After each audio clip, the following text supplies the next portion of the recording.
Muy buenas tardes con todos y bienvenidos al evento La efectividad y el impacto del COGEP en vigencia. Con ustedes la doctora Natalie Jurado, directora del Consultorio Jurídico de la Universidad de los Hemisferios. Bienvenida, doctora. Buenas tardes con todos. Me permito dirigir las siguientes palabras a nombre de la Universidad de los Hemisferios y de la decana de la carrera de Derecho, la magíster Gabriela Rodríguez Llamas. Además, agradecemos a nuestro aliado estratégico Carmos Consulting Corp, con quien organizamos en conjunto este evento académico. Le damos la más cordial bienvenida a todas las personas que se encuentran participando en el siguiente evento, la efectividad y el impacto del COGEP en sus 5 años de vigencia. Como es de su conocimiento, el COGEP se expidió el 22 de mayo de 2015 y con esto comenzó un cambio al sistema procesal y a la administración de justicia. Han sido 5 años desde su entrada en vigencia y en este momento discutiremos mediante este conversatorio cuál ha sido su impacto y la evolución del sistema en la administración de justicia, para lo cual contamos con importantes juristas que discutirán estos aspectos. Nuevamente, les doy la más grande bienvenida. Adelante, por favor. Muchísimas gracias, doctora Jurado. Con ustedes, Cristian Proaño, de la empresa Carmos Consulting Corp. Bienvenido, doctor Proaño. Qué gusto saludarles de parte de la empresa Carmos Consulting Corp, que junto con la Universidad de los Hemisferios traemos a ustedes este espacio de diálogo y aprendizaje en temas importantes como el que hoy nos convoca, ¿no? Muchísimas gracias por aceptar esta invitación y compartir junto con nosotros y junto con nuestros panelistas momentos de aprendizaje y conocer a partir de su experiencia y de sus conocimientos qué es lo que nos depara y cómo se ha visto el COGEP en estos 5 años de vigencia. Quiero agradecer el apoyo para la realización de este evento de la Facultad de Derecho de la Universidad de los Hemisferios, al Instituto Ecuatoriano de Estudios Legislativos y a Tujuris de la Universidad de Guayaquil. Y al mismo tiempo quiero dar la bienvenida a nuestros panelistas, grandes profesionales del derecho, cuya formación y experiencia es realmente importante y como ya había dicho, sé que de lo que ellos van a hablar el día de hoy nos va a generar mucho valor a todos nosotros que estamos aquí para saber más y para aprender. Quiero dar la bienvenida y saludar a la doctora Ana Teresa Intriago Ceballos. Ella es doctora en jurisprudencia y abogada de los tribunales de la República del Ecuador por la Universidad Central, cursando actualmente el PhD en Derecho por la Universidad de Salamanca, España. Es magíster en Derecho Procesal por la Universidad Andina Simón Bolívar. Es especialista en Derecho Empresarial por la Universidad Técnica Particular de Loja. Es especialista en Derecho Procesal por la Universidad Andina Simón Bolívar. Además, posee un diplomado superior en Género, Justicia y Derechos Humanos por la Facultad Latinoamericana de Ciencias Sociales, Flaxo. Es experta en docencia y learning por la Fundación para la Actualización Tecnológica de América Latina, FADLA. Actualmente la doctora es jueza provincial de la Sala Especializada de la Familia, Niñez y Adolescencia y Adolescentes Infractores de Pichincha desde el 5 de septiembre del 2014. Ella es docente formadora de la Escuela Judicial del Ecuador. Ha sido docente o es docente de las materias de la prueba y su valoración, los recursos procesales y procesos COGEP en la maestría de Derecho Procesal y Litigación Oral de la Universidad SEC. Es docente de la materia de práctica civil en la Universidad de los Hemisferios. Es docente del módulo de responsabilidad contractual y extracontractual del Estado en la maestría de Derecho Procesal impartida por la Universidad Tecnológica Indoamérica de Ambato. Es docente de Derecho Procesal 1, 2 y 3 de la Universidad Internacional SEC en las materias de Código Orgánico de la Función Judicial, Teoría General de la Prueba y Régimen de Impugnación o Recursos. Es docente de Derecho Procesal Civil, Procesos de Conocimiento y Derecho Procesal Civil, Procesos de Ejecución Cautelares y Especiales. Es instructora virtual del Aula de Derecho Procesal, además es docente de la Unidad de Capacitación de la Función Judicial del Ecuador. La doctora Intriago además ha generado varias publicaciones, voy a permitirme citar unas cuantas, como las anotaciones sobre la prueba, pendiente a publicarse en la revista Judicium de la Universidad de Salamanca, la inadmisión como facultad judicial publicada en la revista Novedades Jurídicas de la Corporación MIL en el año 2017, formulación de políticas y participación social en infancia de los gobiernos seccionales, serie de documentos de trabajo Red Posgrados número 52, de Claxo Argentina, situaciones especiales de la justicia en la revista de la Corporación de Estudios y Publicaciones, entre otras publicaciones que ha hecho la doctora Ana Intriago, a quien agradezco su presencia y el haber aceptado participar con nosotros en este conversatorio. El doctor Edgar Fabricio Ulloa Valladares, él es licenciado en Ciencias Jurídicas y abogado por los tribunales por la Pontificia Universidad Católica del Ecuador, es especialista superior en Derecho Procesal por la Universidad Andina Simón Bolívar. Edgar, además de socio del Estudio Jurídico Pérez Bustamante Ponce, es secretario arbitral del Centro de Arbitraje y Mediación de la Cámara de Comercio de Quito, es profesor de posgrado de Elementos del Proceso en la Universidad Andina Simón Bolívar, profesor de Transformación del Proceso Civil y Nuevos Procedimientos Civiles dentro de la especialización superior en Derecho Procesal de la Universidad Andina Simón Bolívar, así como también es profesor de pregrado de Introducción al Derecho Procesal en la Universidad San Francisco de Quito, profesor de pregrado de la Clínica de Diagnóstico de Casos de la Pontificia Universidad Católica del Ecuador y profesor de Introducción al Derecho en la Pontificia Universidad Católica del Ecuador. Adicionalmente, Edgar es miembro de la International Bar Association. Muchísimas gracias, Edgar, por aceptar participar con nosotros y compartir tus conocimientos y experiencias de esta tarde. Ahora quiero presentar al abogado Jaime Santiago Mejía Andrade. Él es licenciado en Ciencias Jurídicas y abogado de los tribunales por la Pontificia Universidad Católica del Ecuador. Es máster en Estudios Políticos Aplicados por el Instituto Universitario de Investigación Ortega y Gasset de Madrid.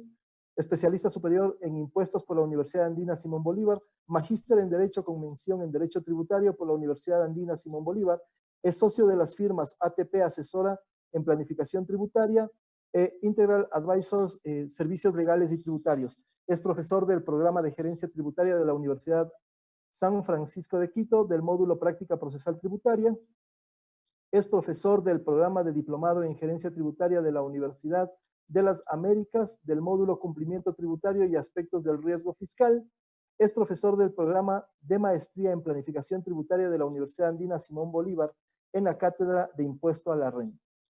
Muchísimas gracias, Jaime, también a ti por aceptar la invitación de participar hoy día y conversar con nosotros sobre cómo hemos visto y cómo se ha visto la aplicación del COGEP en estos 5 años desde su expedición, 4 años de su plena vigencia. Bueno, quisiera contarles cómo va a ser la modalidad del evento. En breve daremos paso a cada una de las intervenciones de nuestros panelistas, quienes por un lapso de 20 a 25 minutos generarán su ponencia. Al finalizar las 3 ponencias pasaremos a una ronda general de preguntas para luego dar paso nuevamente a nuestros panelistas para que entre 5 y 10 minutos finales generen conclusiones, reflexiones, recomendaciones o profundicen en algún tema. Bueno, sin más explicación y agradeciendo a todos la presencia, quisiera arrancar este evento diciendo que, como dijo ya Natalie, el 22 de mayo del 2015 se publicó en el Registro Oficial el Código General de Procesos, COGEP. No obstante, en su disposición final segunda se manifestó, y voy a leer textualmente lo que dice la disposición. El Código Orgánico General de Procesos entrará en vigencia luego de transcurridos 12 meses contados a partir de su publicación en el Registro Oficial, con excepción de las normas que reforman el Código Orgánico de la Función Judicial, la Ley Notarial y la Ley de Arbitraje y Mediación, y aquellas que regulan periodos de abandono, copias certificadas, registros de contratos de inquilinato y citación, que entrarán en vigencia a partir de la fecha de publicación de esta ley. De esto han pasado 5 años desde su aprobación, como les decía, 4 desde el cumplimiento ya de la disposición final segunda, pero lo que nos ocupa es saber qué impacto, qué cambios, qué mejoras ha tenido el sistema de administración de justicia con esta nueva ley, con este código que vino a reemplazar, conforme dicen sus disposiciones derogatorias, a varios cuerpos legales y normativos como el Código de Procedimiento Civil, la Ley de Casación, la Ley de la Jurisdicción Contenciosa y Administrativa, así como varios artículos, títulos o capítulos del Código de Trabajo, Código de la Niñez y Adolescencia, del Código Civil, entre otros. Este proyecto fue presentado en enero del 2014 por el anterior presidente del Consejo Nacional de la Judicatura, el doctor Gustavo Dal. Este proyecto incluía en su exposición de motivos varios enunciados del por qué era importante y lo que se buscaba conseguir con la aprobación del COGEP, como por ejemplo que significaría un instrumento normativo moderno que permitiría mejorar la calidad de la justicia, ganar en celeridad y probidad, y transparencia en los procesos, porque estaríamos, sin duda, frente a un cuerpo legal de simplificación procesal, de efectividad en la garantía de derechos y de eficiencia para acceder a la justicia y para la administración de la misma. Hoy, al cabo de 4 años de su vigencia material, estamos con nuestros panelistas, expertos en materia jurídica, quienes desde su visión y experiencia nos comentarán cómo ha sido el impacto del COGEP. Y sin ninguna otra introducción, quiero darle paso a la doctora Ana Intriago Ceballos para que tome la palabra y nos dé su ponencia. Muchísimas gracias, doctora. Muchísimas gracias por la invitación. Bueno, pues para iniciar, podría decir lo siguiente. Parafraseando Antoine Garapon, pues francés, que escribió en su libro El Jardín de las Promesas, que en la Constitución se encuentran las promesas que el pueblo se hace a sí mismo, podemos decir que en las leyes se encuentra el desarrollo de esas promesas. El Código Orgánico General de Procesos se promulgó en el año 2015, pero solo rigió el siguiente año. Es decir, tuvimos una vacatio legis de 12 meses, tiempo en el cual la Escuela Judicial y la Función Judicial, el Consejo de la Judicatura, pues inició un proceso, ¿no?, de capacitación, no solamente de quienes fuimos docentes formadores, sino posteriormente de los jueces e incluso con el foro de los abogados.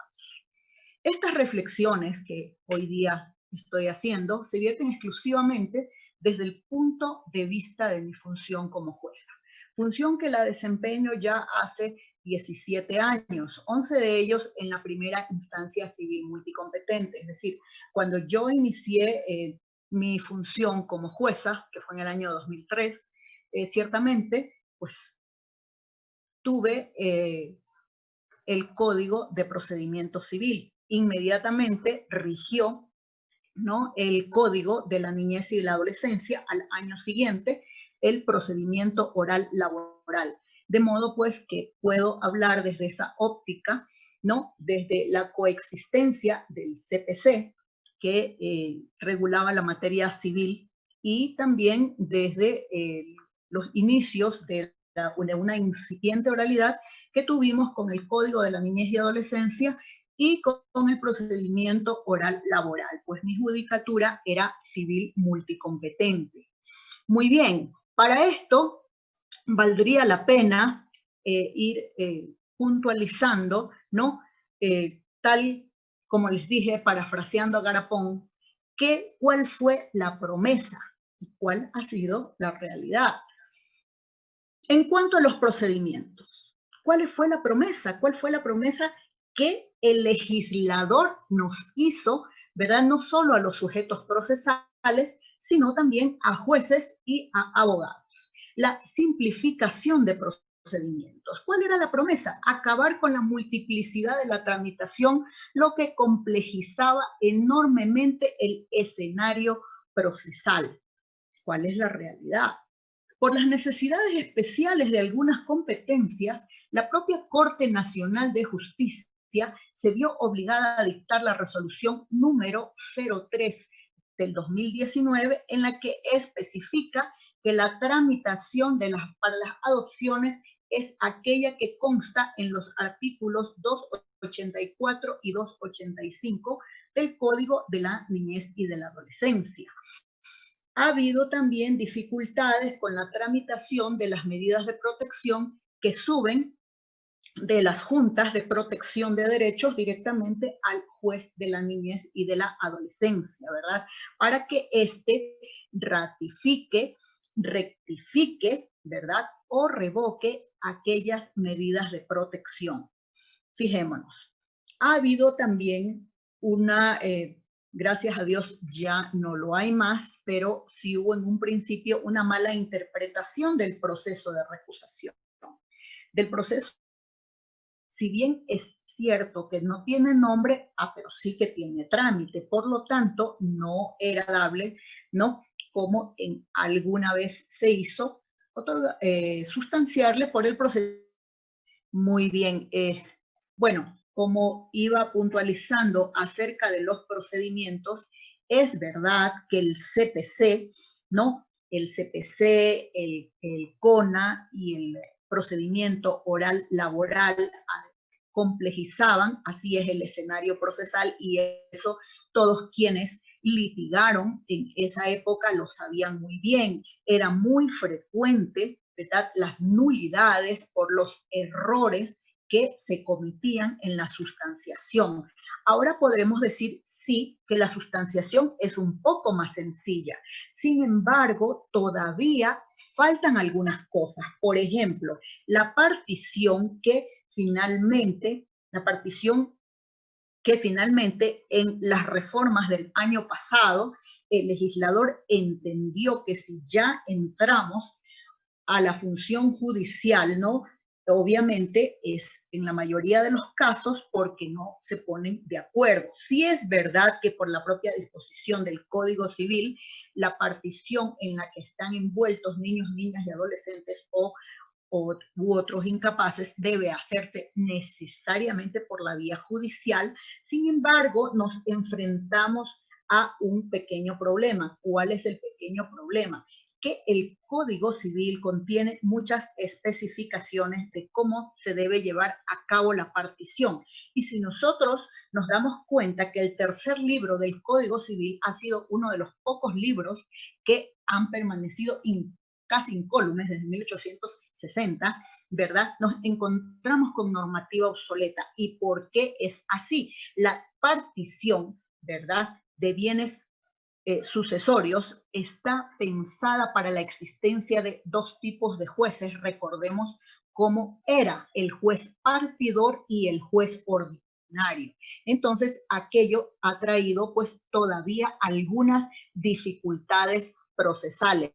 No nos olvidemos que en nuestro viejo Código Civil todavía encontramos alguna normativa, ¿no?, que se refiere a algún procedimiento específico. No solamente tenemos la partición, tenemos, por ejemplo, también el asunto de la interdicción, de las curadurías, ¿no? Estos son todavía problemas que en procedimientos hay que afinar. Es decir, se ha hecho camino, pero pues todavía toca ir perfeccionando esta obra, pues como toda obra humana. Finalmente, el despido ineficaz, ¿no? Recordemos, la reforma del año pasado amplió sus términos, con lo cual pues yo no me voy a meter en esta discusión, no soy jueza laboral, pero a decir de, sobre todo, los abogados, las defensas técnicas que litigan en este campo, pues ha sido un error porque se ha desnaturalizado la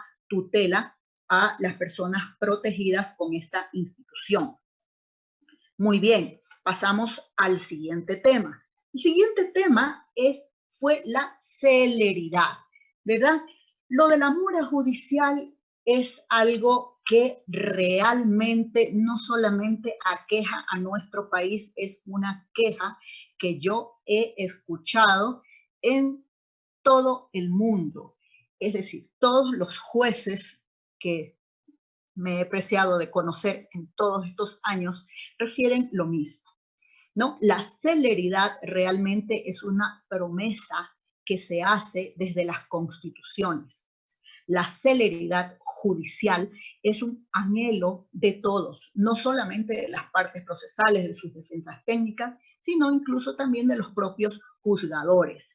¿Cuál fue la promesa? El proceso por audiencias es más rápido y por ello se va a disminuir la mora procesal. ¿Cuál es la realidad? La realidad es que la sustanciación oral requiere un número mayor de juzgadores. Es verdad que los procedimientos son más rápidos, pero también ha crecido la litigiosidad. Y esto incluso yo lo puedo afirmar con toda la seguridad del mundo, puesto que a mí me tocó convivir con el CPC, ¿no?, el Código de la Niñez y de la Adolescencia, el procedimiento contencioso general y después la reforma del año 2009 y con el proceso oral laboral. Ciertamente la diferencia era bastante más grande, ¿no? El legislador no tuvo en cuenta, además, que uno de los actos fundamentales del proceso es la citación. La citación que ciertamente es la que resguarda, ¿verdad?, uno de los de las garantías de la persona, el derecho a defenderse, el derecho a comparecer y a ser oído por un juez, ¿cierto? En defensa, pues cuando se lo ha emplazado a un proceso judicial. Fijémonos, ¿qué pasó aquí? No se trató adecuadamente el tema e incluso quitó la citación por boleta única que tenía el Código de la Niñez y de la Adolescencia. Todos quienes han litigado en el campo de la niñez y adolescencia saben de lo que hablo. La boleta única realmente nos significó, ¿verdad?, el avanzar mucho en la citación de los alimentantes, de los obligados al pago de las pensiones alimenticias. Y ciertamente este sistema debió haber sido mejorado, mejor tratado por el legislador, y realmente uno de los talones de Aquiles de los procesos COGEP ha sido justamente la citación, ¿verdad? Finalmente, ¿qué ha pasado? Las sentencias que se expidieron en este año, a partir de enero, por la Corte Constitucional, obligan hoy a documentar las búsquedas para poder citar conforme el artículo 56. Recordemos que ya la Corte Constitucional anterior había dictado el fallo de documentar las búsquedas en interpretación del ex artículo 82 del CPC, que se refería también a citar por medios de comunicación, por la prensa, en el CPC. Hoy en el 56 tenemos la posibilidad de citar por varios medios de comunicación. Bueno, hoy por hoy no solamente tenemos que rendir el juramento ante el juez, con lo cual pues el juramento es uno de los requisitos y la obligación de documentar búsquedas es otro. Entonces, todo esto pues va complicando uno de los pasos fundamentales, una de las fases fundamentales, que es la citación. Muy bien. Como sé pues que no tengo mucho tiempo, pues voy a procurar no extenderme mucho. Otro tema se refiere a la restricción del régimen de recursos. ¿Cuál fue la promesa? Los recursos se reducen al mínimo. El CPC contenía, recordemos, la regla de permisividad de recursos, es decir, si no estaba prohibido, estaba permitido, ¿verdad? ¿Qué se nos dijo? El COGEP los restringe a lo permitido expresamente. ¿Cuál fue la realidad? La interpretación excesivamente restrictiva nos llevó a la reforma del año pasado en cuanto a la posibilidad de apelar del auto de archivo. Recordemos qué pasaba con aquellas demandas que a juicio del juez de primera instancia no habían cumplido adecuadamente con la orden de aclarar o de completar el nivel. Eran archivadas. ¿Y qué sucedía con el archivo? Pues nada, que debían necesariamente volver a presentar, porque la posibilidad de apelar solamente, ¿verdad?, se había interpretado que existía para los casos de inadmisión conforme el artículo 147, ¿verdad?, que tiene que ver con defectos tan graves que realmente lleva al juez a dictar un rechazo liminar, es decir, en primera providencia. Muy bien, esto fue pues un asunto tan grave, puesto que algunos jueces de segunda instancia, como la sala en la cual yo me encuentro hoy,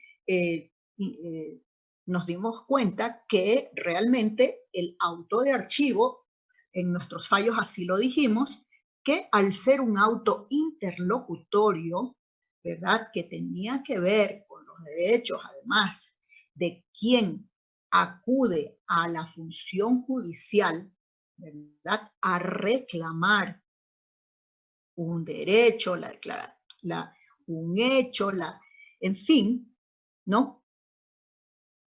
Al ser un auto interlocutorio era plenamente apelable. Ciertamente esto provocó muchas interpretaciones en segunda instancia.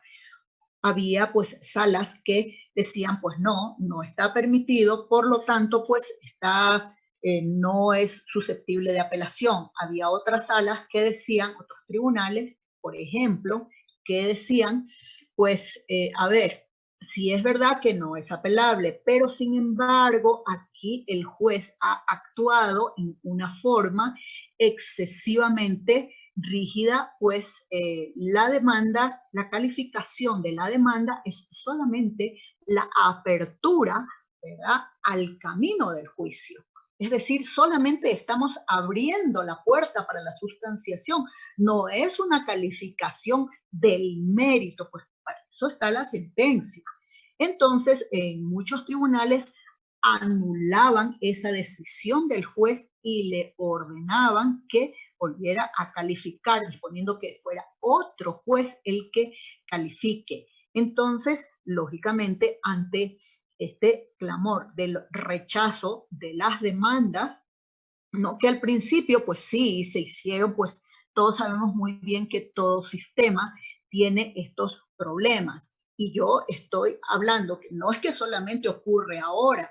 Yo estuve cuando se implementó el contencioso general. También las partes cometían errores. Yo estuve cuando en el 2009 ante las decisiones judiciales, sean sentencias o autos resolutorios, en materia de niñez y adolescencia había la obligación de fundamentar el recurso, ¿verdad? Igualmente estuve cuando en el procedimiento oral laboral había que hacer un anuncio probatorio, ¿verdad? Entonces, sí es verdad que el cambio a todo sistema siempre va a conllevar estos ajustes y estas necesidades procesales, ¿no?, que hacen muchas veces que los jueces de primera instancia pues rechacen, manden al archivo por no haber aclarado ni completado. Pero en este caso, el legislador en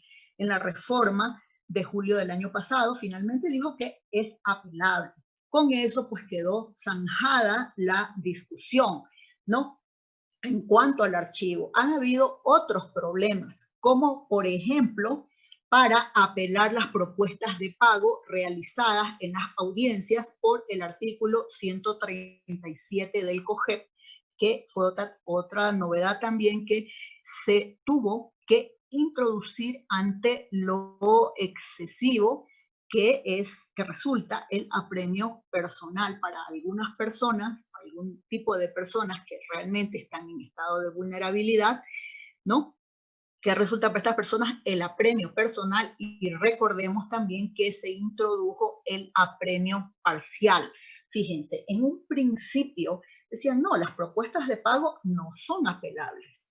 El asunto es que las propuestas de pago pueden ser lesivas, lesivas al derecho alimentario. Por lo tanto, al ser un auto interlocutorio, son plenamente apelables. Es decir, en este aspecto, ciertamente nos ha faltado afinar un poco el tema del régimen de recursos y se ha ido construyendo un poco por las decisiones de los jueces.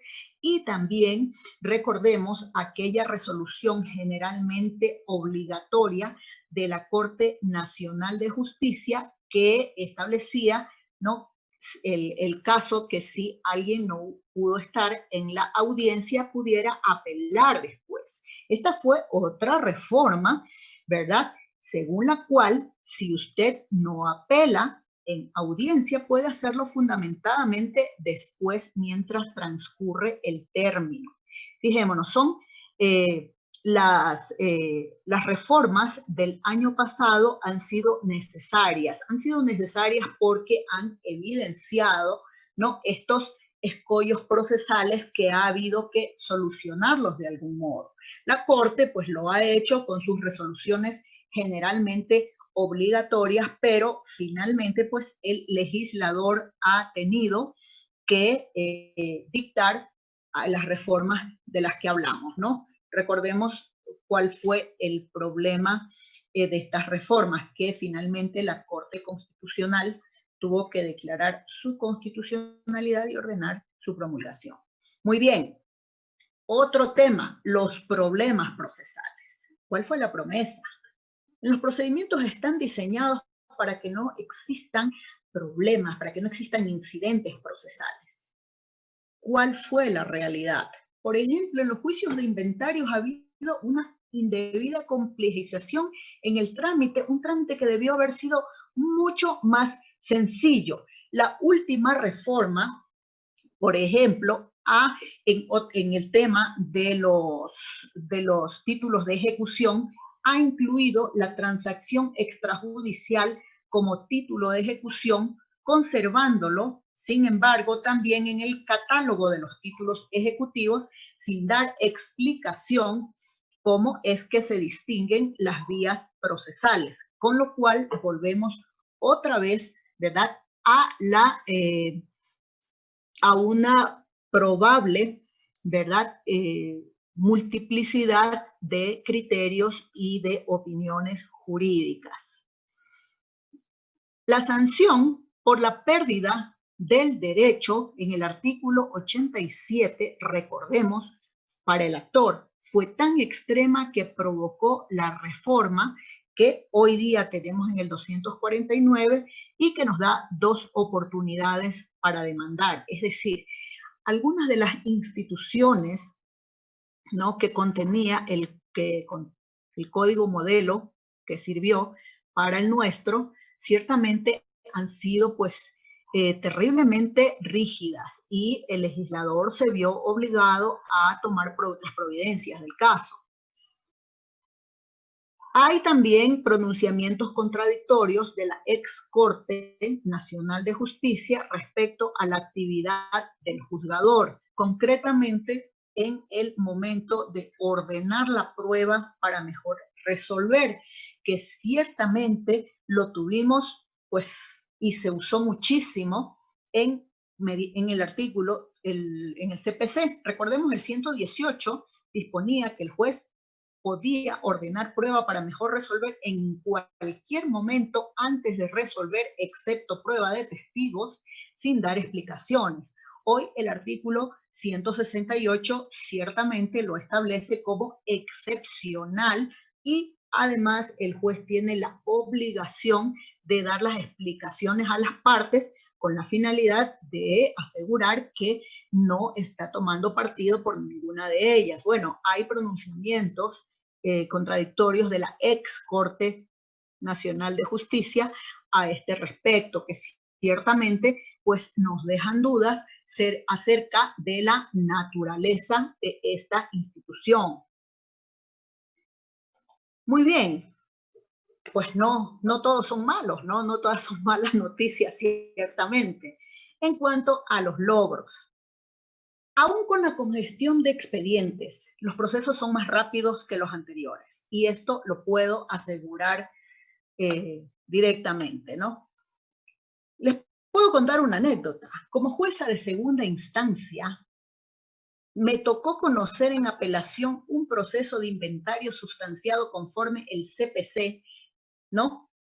Este inventario era de sociedad conyugal, con un pequeño detalle. Este inventario había iniciado en 1993, año que inicié mis labores en la función judicial. Realmente increíble. En el CPC pasaban estas cosas. Para quien no lo recuerde, pues le refresco la memoria, ¿no? 10 años de mi vida judicial antes de ser jueza de primera instancia, jueza civil multicompetente, yo estuve en la competencia contencioso administrativa y el promedio de un juicio contencioso administrativo era de 5 a 8 años en la instancia única. Recordemos que esto era así. Entiendo que hoy por hoy estos tiempos han bajado considerablemente, ¿no? Y entiendo que también la vía contencioso tributaria también lo ha hecho. Pensemos que hoy por hoy un proceso judicial puede verse resuelto en sus dos instancias, ¿no? En menos de un año. Esto sí es posible y esto se ha logrado. Muy bien, ¿qué otra cosa hemos obtenido? La contradicción de pruebas. La oportunidad para el anuncio probatorio eliminó la prueba sorpresa y sancionó con la ineficacia a la prueba evacuada sin oportunidad de contradecir. Recordémoslo, está en el artículo 160. El interrogatorio, que generalmente se desarrollaba sobre la base de preguntas sugestivas y no brindaba información de calidad al juez, ha sido sustituido por un verdadero interrogatorio en el cual el oferente tiene la oportunidad que la información del testigo, que es la persona que vio, que percibió los hechos por sus sentidos, esta información de calidad pueda ser asimilada por el juez. E igualmente la contraparte tiene la oportunidad de desacreditar al testigo, sea por sus motivos para mentir o bien porque la información no es todo lo fiel que pretende la parte oferente que sea, ¿verdad? Otra cosa más, el informe pericial no se debatía a profundidad como se hace actualmente. Sí es verdad que para el informe pericial había la aclaración, había la ampliación y había el incidente del error esencial, el cual se abría por un término sumario de prueba, el cual era generalmente la mitad del término ordinario, pero aún así, ¿verdad? Recordemos que había aquel concepto en el CPC que el juez podía apartarse de la opinión del perito. Hoy por hoy, el perito, al tener conocimiento técnico, ¿verdad? Que no lo tiene el juez, no lo tienen las partes, y aún si lo tuviera el juez, tiene prohibido poner un conocimiento propio en el proceso, ¿verdad? Es decir, las partes deben acreditar o desacreditar mediante el interrogatorio y contrainterrogatorio al perito, ¿no? En cuando sustenta su informe. Es decir, todo esto ha contribuido a una mayor transparencia, a una mayor claridad y a la posibilidad que los jueces tengamos mejor información para poder resolver en una forma adecuada. El régimen de insolvencia.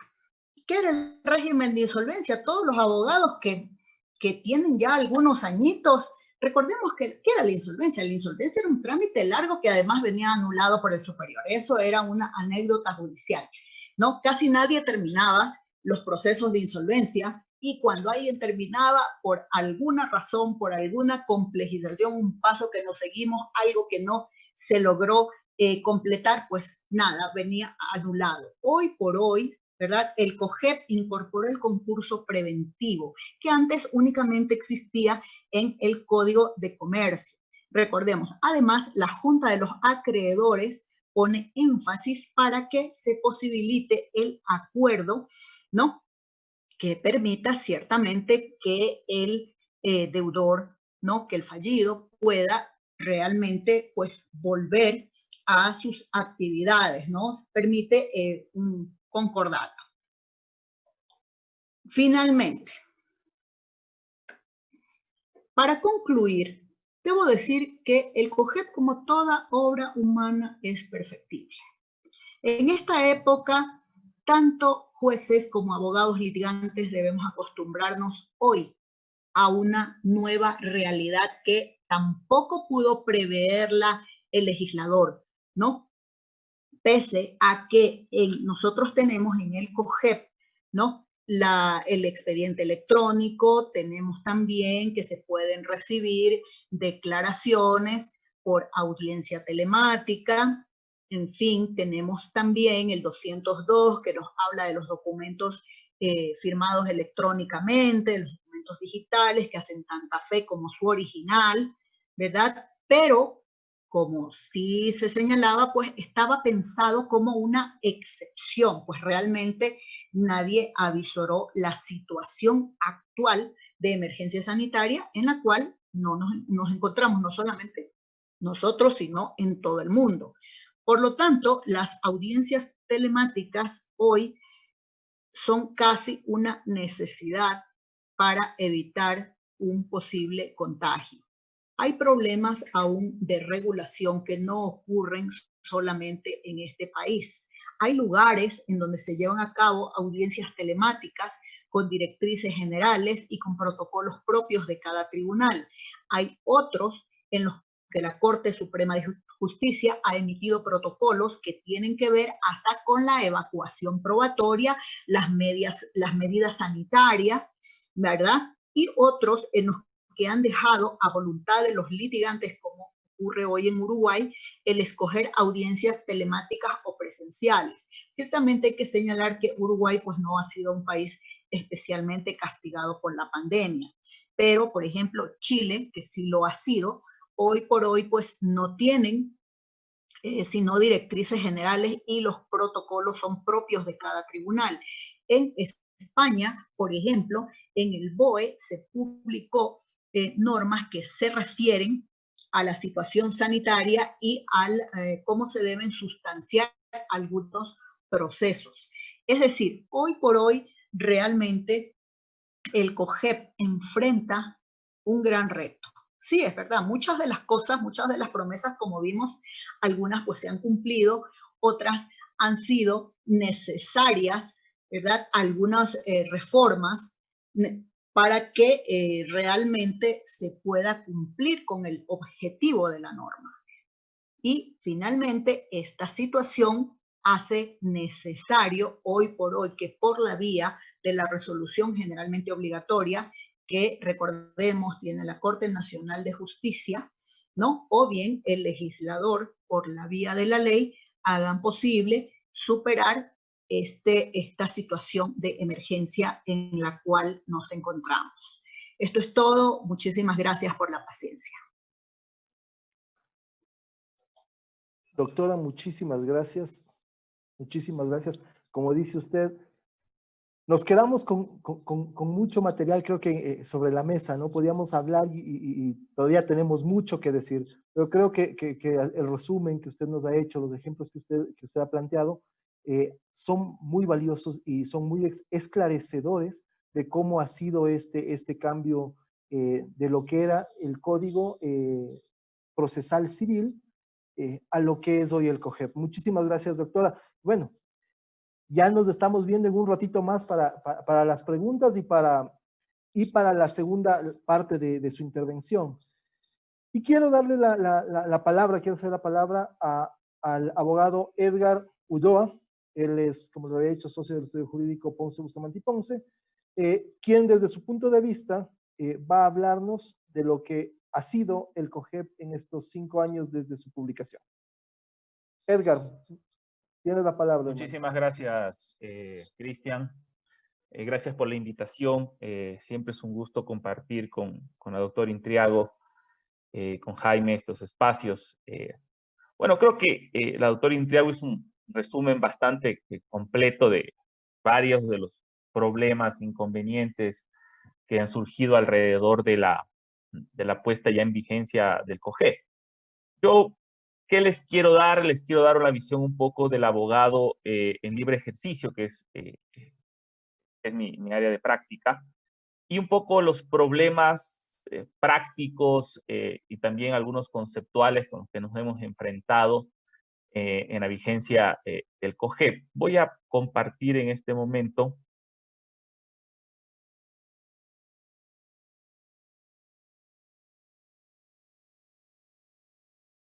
una pequeña presentación que recoge simplemente algunos datos que ya se han mencionado, ¿verdad?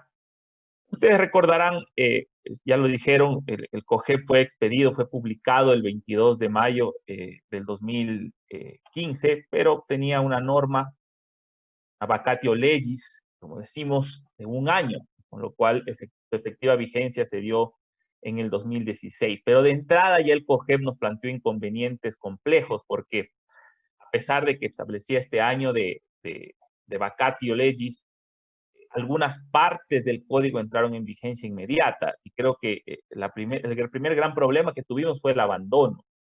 Ustedes recordarán que no había una claridad respecto del abandono porque la institución del abandono, sobre todo en la parte de los tiempos que implicaban un cambio radical respecto del CPC, en teoría entraron en vigencia el 22 de mayo de 2015. Entonces, claro, no sabíamos si es que si esos días del abandono eran días que debían contarse desde la publicación del COGEP, desde que se dejó en abandono como tal el proceso.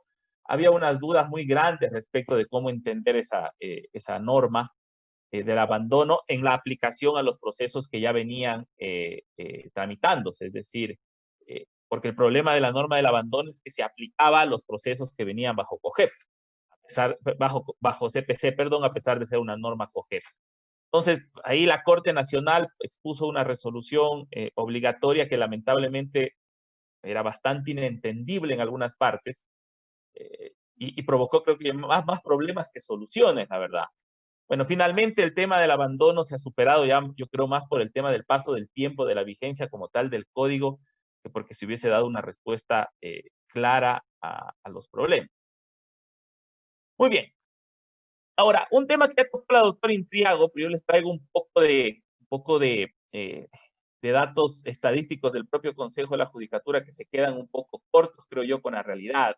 La famosa rapidez que prometía el COGEP, que ya la doctora Intriago lo puso. O sea, a mí esto me recuerda a aquella frase que decían nuestros abuelos, ¿verdad? De inicio, carrera de caballos, parada de burros, decían, ¿verdad? Empezamos corriendo con el COGEP, los tiempos rapidísimos. Yo recuerdo que mi primer proceso civil tuve sentencia de primera instancia en 6 meses y casación creo que estuve en menos de año y medio. O sea, era el sueño de cualquier litigante respecto de los tiempos.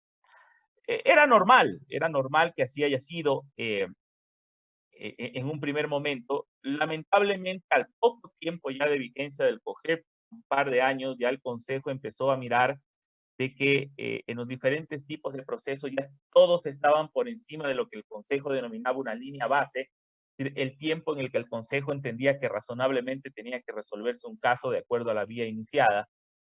Y, por ejemplo, el caso del procedimiento monitorio es un caso paradigmático. Ya había 1.149 días por encima de la línea al poco tiempo de iniciarse la vigencia del COGEP. Y en todos los procesos, de una u otra forma, estaban pues en la misma línea, ¿verdad? Procesos que empezaban a demorarse más allá de lo que estaba previsto por el propio Consejo de la Judicatura.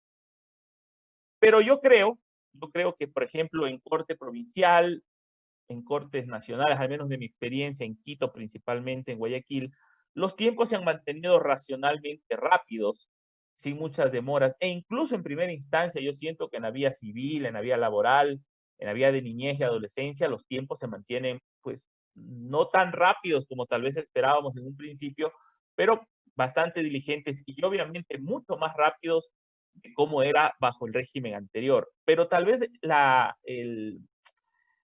judicatura que nos queda de ver aquí es el contencioso administrativo. Realmente el tema del contencioso administrativo ya para mí es un asunto que necesita una atención inmediata del Consejo de la Judicatura, porque los tiempos ahí ya, creo yo, sobrepasaron cualquier nivel de racionalidad. Yo tengo casos empezados en el año 2017 que todavía no tengo sentencia del Tribunal Contencioso, es decir, de instancia. No tengo. Ya vamos 2020, 3 años de juicio y no tengo una sentencia. Estos son los tiempos literalmente que se manejaban en el anterior Tribunal Contencioso Administrativo, es decir, 5G. Y yo realmente no he visto ninguna... han tomado un par de decisiones el Consejo de la Judicatura, entre esas mover unos jueces del contencioso tributario al contencioso administrativo para aumentar la cantidad de jueces. Pero no sé qué tanto esté ayudando eso. Eso se dio hace muy poco y creo que este tema de la pandemia nos ha evitado ver cómo podían haber seguido corriendo los tiempos. Pero igual, yo recuerdo un caso reciente cuando ya habían los jueces del contencioso tributario asignados al contencioso administrativo que me pusieron audiencia preliminar luego de un año. Esos son los tiempos que maneja el contencioso administrativo. Un año para ponerte una audiencia preliminar y luego 6, 8 meses para ponerte una audiencia de juicio. Obviamente tiene que tomarse alguna decisión al respecto. Escuché, no tengo información confirmada de que una de las ideas que ya estaba valorando el Consejo de la Judicatura era acabar con estos tribunales aleatorios, porque aparentemente había mucho conflicto en el tema de agendas y demás, y más bien conformar tipo salas como era el anterior tribunal contencioso. No lo sé si efectivamente hacia allá está caminando el Consejo de la Judicatura, pero eso implicaría una reasignación de procesos, unos procesos que se manejarían con estos tribunales aleatorios que en su momento se formaron, otros que pasarían a ser bajo esta nueva lógica de salas. ¿Qué va a pasar con los juicios que lleva audiencia preliminar?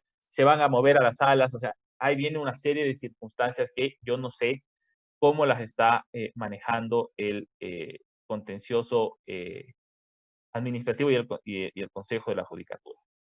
En este informe que yo revisé, había unas encuestas incluso a los servidores de la función judicial y, por ejemplo, decían los servidores de la función judicial que los tiempos mejorarían si existiría un rediseño de procesos.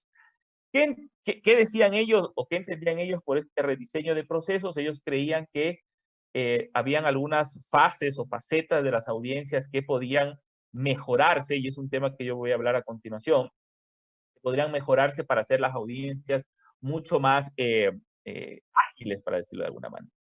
Pero respetuosamente de las visiones que tengan mis colegas en los diferentes ámbitos del ejercicio de profesión, a mí me parece que el principal problema y la principal dificultad que enfrenta el COGEP respecto de sus tiempos y el tema de hacinamiento de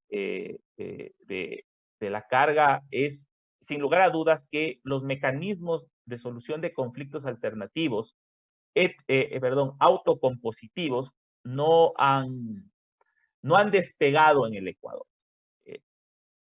Lamentablemente, y esto es un tema cultural ecuatoriano, es un tema que viene desde las universidades, en donde los profesores tienen una enorme responsabilidad de cómo forman a los futuros abogados. Y es porque realmente, y esto no lo digo yo, esto lo conocen en el derecho comparado, los sistemas orales funcionan cuando los niveles de litigio, es decir, lo que llega al juicio es la excepción, no la regla general. Es decir, si toda controversia que surge en la sociedad va a terminar en un juicio, entonces el sistema oral va a fracasar.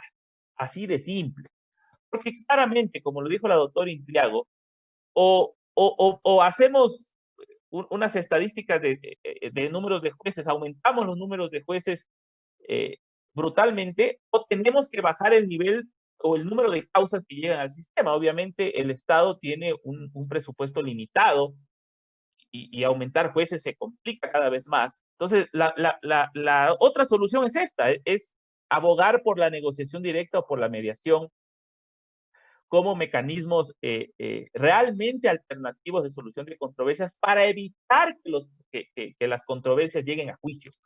Porque ya una demanda ya implica un gasto para el Estado, implica una gestión procesal, y eso es lo que yo creo que deberíamos evitar, sin perjuicio de que existe la posibilidad, cuando ya estamos en juicio, de que eventualmente se derive esto a mediación, o incluso en muchos casos, yo he estado presente, los jueces promueven en ese momento una suerte de negociación entre las partes para intentar evitar que el proceso continúe. Entonces, a mí me parece que o empieza una campaña muy fuerte y sobre todo un cambio cultural respecto de este tema de los mecanismos alternativos de solución de conflictos, o el sistema oral está destinado a fracasar, porque a pesar de que han aumentado jueces, la cantidad de causas también ha aumentado, porque claro, los abogados y los usuarios del sistema han visto o vieron en el COGEP como la solución rápida a sus problemas, entonces dijeron, no, vamos al juicio, ¿para qué voy a negociar? ¿Para qué voy a mediar? Vamos al juicio en donde tengo buenas opciones. Y claro, y los abogados, insisto, tampoco ayudamos en esto, porque los abogados, en lugar de ser objetivos en los análisis del riesgo, de las opciones de los clientes, pues somos más bien muy instigadores de litigio. esa debería ser una cuestión a cambiarse en nuestra sociedad, ¿ok? Bueno, la doctora Intriago ya topó varios temas vinculados a la prueba. El cambio fundamental para mí en el COGEP y en la oralidad está justamente en la práctica de la prueba y en su contradicción, ¿verdad? La contradicción probatoria es el alma del sistema oral. El interrogatorio, el contrainterrogatorio de testigos, de peritos, las argumentaciones, etcétera, la exposición de las teorías del caso frente a los tribunales, los alegatos, los alegatos y demás están alrededor de la prueba, obviamente. Pero yo me he topado al menos con un problema grave en la práctica de la prueba. El anuncio de la prueba creo que es un paso enorme para evitar la sorpresa procesal. El ya tener las cartas sobre la mesa, evidentemente, es una ayuda tremenda para evitar esto. Pero con la prueba documental yo tengo un problema. Y es estas normas muy particulares de la práctica de la prueba documental. Esto en los cuales tú tienes que leer y exhibir públicamente la parte pertinente de la prueba, ¿ya? Yo siempre cuento a modo de anécdota esto, que en un juicio laboral, el juez literalmente nos hizo a los abogados, mientras practicábamos la prueba documental, pasearnos con el expediente abierto, dando la vuelta a la sala, exhibiendo el expediente, porque de acuerdo a este juez laboral, esa era la forma correcta de practicar la prueba documental, porque la norma dice leer y exhibir públicamente, y la exhibición pública era este paseo por la sala del tribunal, exhibiendo literalmente el expediente, ¿verdad? Entonces, yo me he encontrado con todo tipo de jueces en la práctica de la prueba documental. Jueces que me han dicho que la parte que yo no leo, ellos no pueden tomar en cuenta al momento de resolver. Jueces que me han dicho que si yo, porque alguna vez le pedí a un juez, le dije, señor juez, para agilizar la práctica de la prueba, que mi contraparte se quede con el original, yo tengo una copia certificada del expediente, yo puedo ir leyendo la otra parte va verificando mi lectura y eso ayuda a que la contraparte no tenga que perder tiempo revisando luego de que yo termine de leer. El juez me dijo que si yo no leía del expediente original, mi práctica no valía. Y cosas así por el estilo, de todo tipo, insisto, con relación a la prueba. Pero el punto fundamental para mí aquí es el tema de la lectura. Yo creo que no hay cosa más inoperante en el sistema del COGEP que la famosa lectura de los documentos. Porque primero los jueces no te están parando bola. Y segundo, hay casos tan complejos, con mucha prueba documental, que la prueba documental, la lectura de esa prueba documental realmente retrasa en demasía la tramitación de los juicios. Yo creo que aquí deberíamos más bien acogernos un poco a la idea que se maneja en el arbitraje. ¿Cuál es la idea del arbitraje? El arbitraje dice, el rato que el tribunal admite la prueba documental, se entiende que es prueba del expediente y las partes pueden referirse a ella, tomar de ella, alegar en base a ella, y los jueces y árbitros, perdón, los árbitros pueden revisar todos los documentos y verificar cuál de esos documentos, pues, le generan a él la convicción respecto de los puntos de la controversia sometida a su decisión. Realmente, yo insisto, no hay ejercicio menos glamoroso y menos útil para mí que el tema de leer la prueba documental, leerla.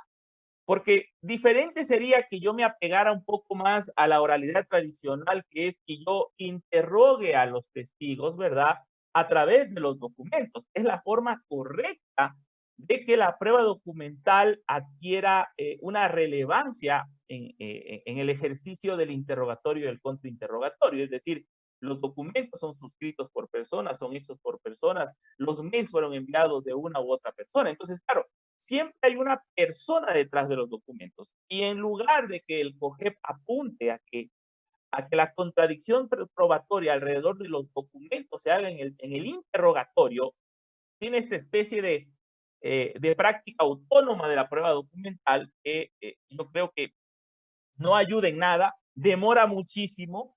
Yo he tenido casos de audiencias de juicio suspendidas 2, 3, 4, 5 veces, no les estoy exagerando, porque la prueba documental es enorme y claro, hay que practicarla toda. Si no la practicas, el juez podría decir que simplemente no la va a tomar en cuenta, ¿verdad?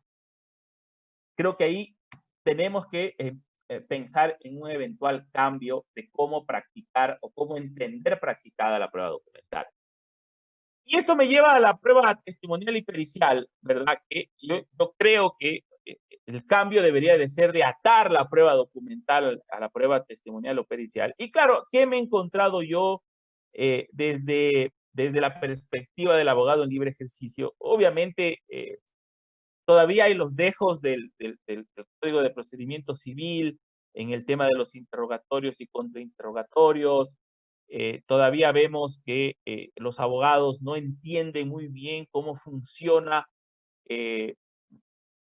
el tema de las preguntas válidas, inválidas. Yo recuerdo una vez tuve un incidente en una audiencia porque un abogado estaba haciendo un testimonio directo, es decir, era su testigo, hacía todo tipo de preguntas que tenían implícita la respuesta y yo en cada pregunta que hacía le impugnaba, le impugnaba, le impugnaba y le impugnaba. El juez, obviamente, porque la pregunta efectivamente estaba mal hecha, rechazaba la pregunta hasta que finalmente el abogado se puso muy molesto y me dijo que yo le interrogue a su testigo porque esencialmente yo no le dejaba hablar. Entonces, este tipo de roces en las audiencias, que creo que los hemos sufrido todos, es consecuencia de no entender estas cuestiones. Y yo creo que aquí sí faltó de parte del foro, no sé si del consejo, o sea, desarrollar mayores destrezas en los abogados, en los interrogatorios y contrainterrogatorios. Y la otra es que yo siento a veces que los jueces son un poco eh, eh,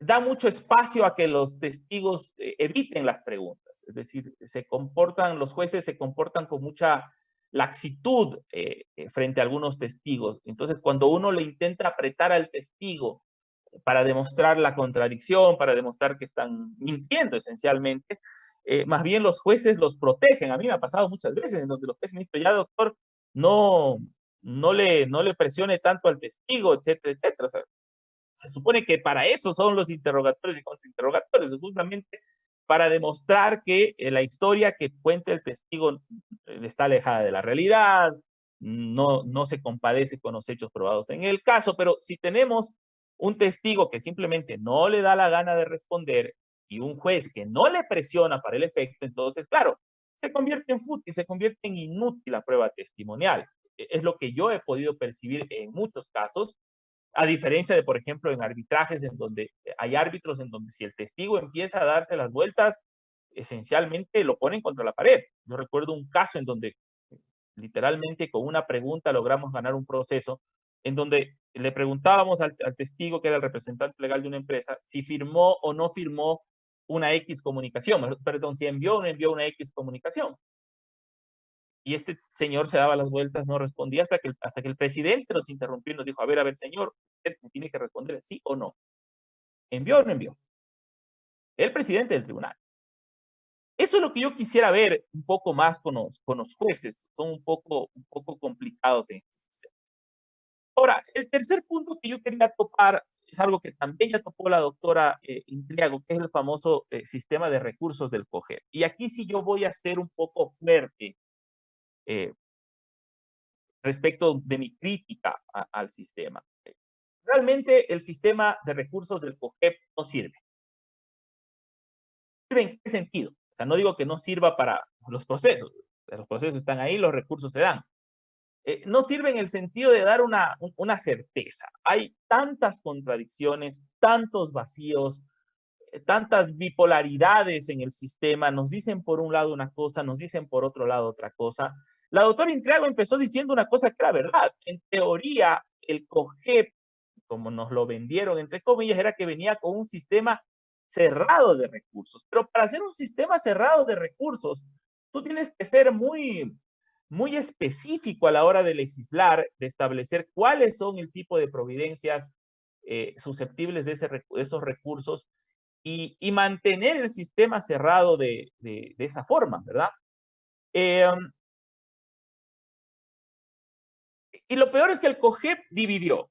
En los recursos horizontales, en teoría, transmitía un sistema abierto. En los recursos verticales, un sistema cerrado. Y, por ejemplo, en los recursos horizontales hay un problema que yo considero que es un poquito grave, que es la absoluta limitación que existe del recurso de reforma o de revocatoria, que no cabe en respecto de autos interlocutorios. Yo creo que, por ejemplo, eso debe cambiarse, porque no veo la razón objetiva para negar la posibilidad de un recurso de esa naturaleza frente a un auto interlocutorio. Sobre todo si es un auto interlocutorio que eventualmente no pone fin al proceso, que hay varios de esos a lo largo del COGEP. Pero respecto de los recursos verticales, en la apelación es un problema, porque para mí la apelación no es un recurso, cerrado. Miren el 256. Procede contra sentencias y autos interlocutorios dictados dentro de primera instancia, punto. Coma. Así como, o sea, además de los anteriores, contra las providencias respecto a las cuales la ley concede expresamente este recurso.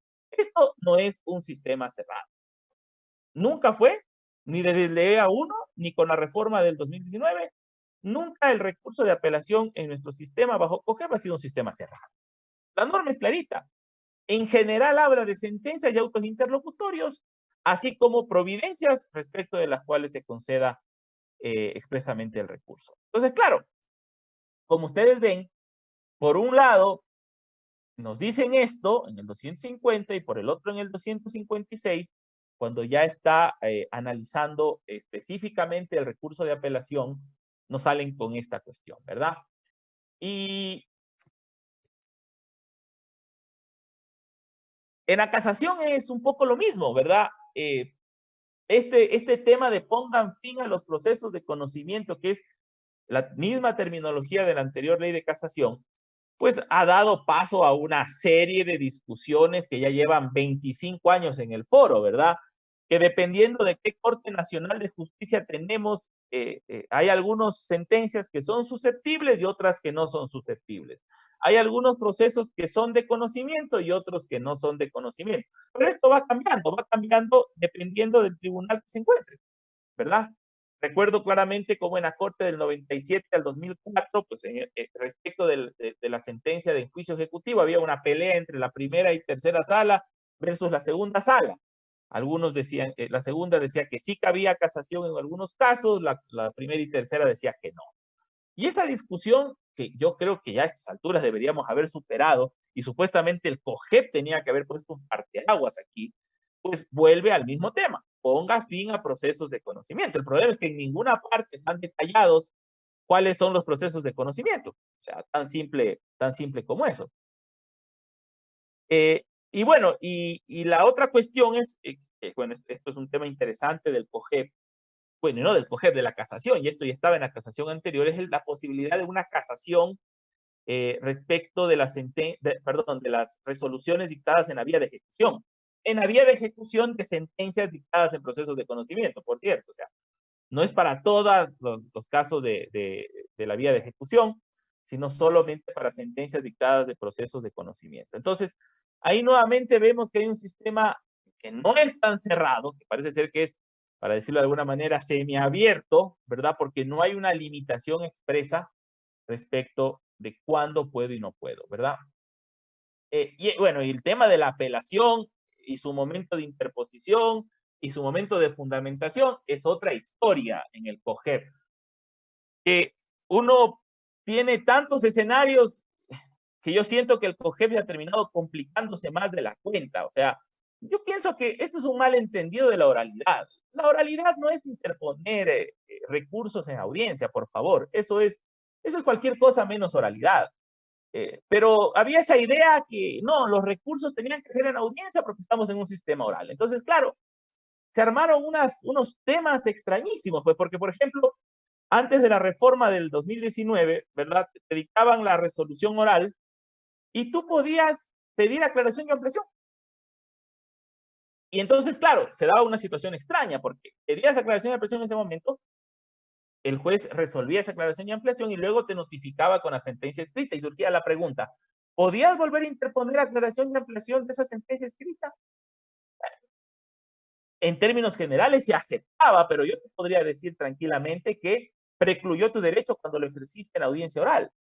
Y eso, por ejemplo, si algún juez te salía con esa idea, luego tu fundamentación del recurso de apelación podía entenderse fuera de tiempo. Entonces, era una situación extraña, ¿verdad? Y la regla decía que la apelación tenías que interponerla en la audiencia, pero fundamentabas luego cuando te notificaban la sentencia escrita, ¿verdad? Y bueno, había las excepciones que la doctora Intriago ya mencionó, ¿verdad? Los temas de fuerza mayor o cuando la sentencia auto contiene asuntos no resueltos en audiencia o distintos a los expresados, ¿verdad? Eso decía en el 2017 la Corte Nacional. Ahora en el 2019, en junio de 2019, no se soluciona el problema de fondo, o no se solucionan todos los problemas de fondo, pero al menos ahora, en teoría, ya no es necesario apelar en audiencia, sino que puedes apelar y fundamentar luego de la notificación de la sentencia escrita, o si quieres, sigues con el sistema anterior, que es interpones en audiencia y luego fundamentas cuando ya venga la sentencia escrita. Pero si seguimos con el problema de la aclaración y ampliación como recursos horizontales, ¿verdad? En el tema de la casación, bueno, eso fue un cambio de 10 días a 30 días, que me parece razonable. La casación es un recurso que requiere algunas particularidades y pues no veo yo con malos ojos que necesariamente se haya ampliado ese tiempo. Lo que sí yo creo, y con todo respeto de los jueces de la Corte Nacional, es que la audiencia de casación, pues no es una audiencia técnicamente para fundamentar el recurso, porque los recursos ya entran fundamentados. Es más, con la última reforma ya ahora la contraparte puede formalmente oponerse al recurso de casación. Es decir, ya llegamos a la audiencia con conocimiento claro de cuáles son las posiciones de las partes. Por eso ahí a mí me extraña esa norma que establece o esa posición que han asumido los jueces de que si es que el casacionista no va, se entiende desertado el recurso. Me parece ahí que hay un problema de choque conceptual en esa posición. Bueno, en definitiva, como dijo el doctor Intriago, pues este era un cambio que se necesitaba, que era una deuda legislativa desde el 98. Todo es perfectible. Creo que han existido avances importantes, creo que han existido cambios importantes en la forma de litigar, en la forma de que los abogados se preparan. Y creo que la idea de ahora en adelante es que abogados, jueces, Consejo de la Judicatura, todos pues arrimemos el hombro para ir mejorando poco a poco estas cuestiones del COGEP. Creo que el COGEP ha sido en términos generales positivo. Creo que ahora ya empezamos a vivir la complicación de la cantidad de causas, pero insisto, eso debe de solucionarse, no, tal vez no con más jueces, sino tal vez con menos juicios, que es lo que un poco yo les quiero transmitir, porque evidentemente los plazos del propio COGEP no se cumplen, los plazos entre audiencias no se cumplen. La práctica de pruebas, sobre todo la documental, creo yo, no está cumpliendo su finalidad y muchas veces el tema de interrogatorios tampoco están cumpliendo. Y donde yo sí creo que nos deben mucho a título de norma jurídica es en la parte de recursos, que yo creo que ahí sí se necesita una reforma integral del régimen de recursos del COGEP y no solo parches como se ha intentado hasta ahora. Eso sería lo que yo les puedo comentar desde mi perspectiva de abogado de libre ejercicio con la vigencia del COGEP efectiva de 4 años y formal de 5 años. Muchísimas gracias.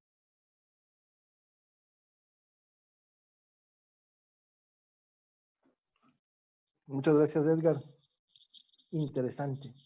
Claro, reavivaste un tema, no recuerdo quién en algún momento en una reunión comentaba que el Ecuador es uno de los países, y él decía de esta forma, es uno de los países más litigantes que existe. Todo vamos a juicio.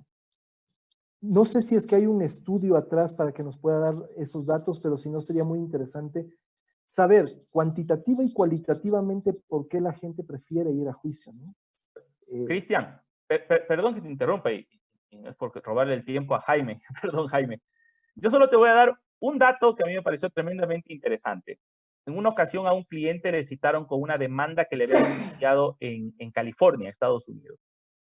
Y la demanda venía pues en un paquete con una cobertura, en una especie de sobre, y la primera hoja que tú te encontrabas era una especie de, ¿cómo llamarlo? Era una especie de llamado del tribunal al demandado de que se ponga de acuerdo con el actor, o sea, que negocie con el actor, porque en este documento la corte le hacía una serie de advertencias de lo que implicaba ir a un juicio, mayores costos, de abogados, de peritos, del tema social, que esto es plata del Estado, de los contribuyentes, etcétera, etcétera. Y lanzaba una estadística interesante, decía que lo ideal para ellos es que el menos del 5% de las controversias lleguen a juicio. Wow. Ese era el estándar que quería lograr esta Corte de California. Y por eso se lanzaba toda esta hoja para advertir todas estas cuestiones. Solo para que te des cuenta, en California, la lógica que manejan detrás de esto. Muchísimas gracias, muy buen ejemplo. Sí, y como te decía, en este dato que saltó, lo recordé cuando daba su exposición, había este tema de que el ecuatoriano de por sí, y no solo ecuatoriano, latinoamericano, decía esta persona, un ex juez de la Corte en su momento Superior de Justicia, somos litigantes por naturaleza. No me refiero a los abogados impulsamos el litigio, pero la gente, o sea, y de ahí tú encuentras muchos ejemplos que cuando tratas de arreglar, y me ha pasado a mí, cuando tratas de negociar entre las partes, la otra parte no le gusta y te dice, bueno, demándeme, vamos a juicio. Entonces, también es un tema complicado porque no logras llegar a un acuerdo muchas veces precisamente por esa mentalidad litigante que tenemos en el país. Edgar, te agradezco mucho tu ponencia y vamos a darle paso a nuestro tercer panelista, el abogado Jaime Mejía. Jaime, cedo la palabra para tu ponencia. Muchas gracias, Cristian. Un saludo para todos las personas que se encuentran dentro de este Zoom, particularmente a la doctora Ana Intriago y a Eder, que han hecho una brillante exposición alrededor de los temas fundamentales del COGEP. Yo sí te decía, Cristian, en el momento en el que estábamos planificando quién exponía primero y quién exponía al final, si hubiese sabido que iba a ser así de completa la exposición de la doctora Intriago y así de completa la exposición del doctor Ulloa, hubiese aceptado yo ser el primero porque creo que ellos han topado los temas fundamentales alrededor de lo que ha sido la vigencia del COGEP desde su publicación en el año 2015. Y por ello me voy a permitir hacer algunas breves puntualizaciones tomando en consideración el tiempo que me corresponde y, por supuesto, en atención a que las personas que han asistido a este conversatorio han escuchado ya de los panelistas algunos asuntos de orden técnico, algunos asuntos de orden particular respecto del COGEP. Yo creo que uno, cuando quiere comparar algo, es necesario tener algo con qué compararlo. Es decir, cómo estuvimos antes y cómo estamos ahora con el COGEP. Es necesario el contraste para entender, creo yo, y comprender cuáles bondades y cuáles dificultades nos ha traído un sistema oral como el que está previsto dentro del Código Orgánico General de Procesos. Yo salí de la facultad en el año 2006, si la memoria no me falla, y todavía en ese momento nos manejábamos a través de lo que correspondía al Código de Procedimiento Civil, donde teníamos muchísimos tipos de procesos, diferentes acciones, diferentes temas que uno podía plantear ante la judicatura para buscar una respuesta por parte del órgano jurisdiccional, incluso muchas normas dispersas que se tenían que aplicar de forma supletoria, dependiendo del procedimiento, etcétera. Antes de haber salido de la facultad, yo trabajaba como la mayoría de los abogados habremos empezado antes del libre ejercicio o en la función pública, haciendo lo que se empieza haciendo, llevando el escrito a presentar en el juzgado o en el tribunal. Y recuerdo que uno de los principales escritos que me pedía en ese momento mi jefe era el escrito en el cual uno decía, señor juez, una vez que se han evacuado todas las etapas del proceso, sírvase dictar sentencia.